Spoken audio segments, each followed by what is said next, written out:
విజయనగరం వెళ్తున్న ఆర్టీసీ బస్సులో మంటలు చెలరేగాయి. 4వ పట్టణ పోలీస్ స్టేషన్ పరిధిలోని శాంతిపురం జంక్షన్ వద్ద బస్సు నుంచి పెద్ద ఎత్తున మంటలు వ్యాపించాయి.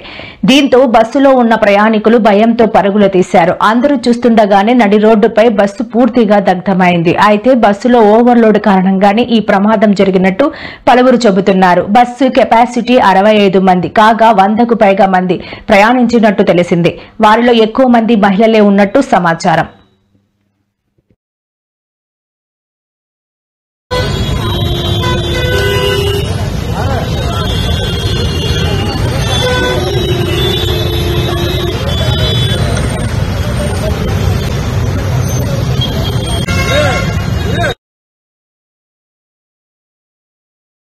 బస్సు బస్సు నెంబర్ ఎంత?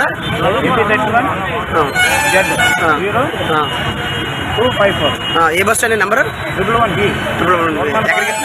జనరు. ఎంతమంది బస్సులోని? 130 మంది దాటున్నారా? ఎవరికైనా ప్రమాదం ఏమైనా జరిగిందా? మీరు ఎలా గమనించారు? ఆటో వాళ్ళు చెప్తే వెనక నుంచి సిగ్నల్ ఆగిందా బస్సు? మీ పేరు? సాయిబాబా. కండక్టర్ మీరు? డ్రైవర్ పేరు? రమేష్. Thank you.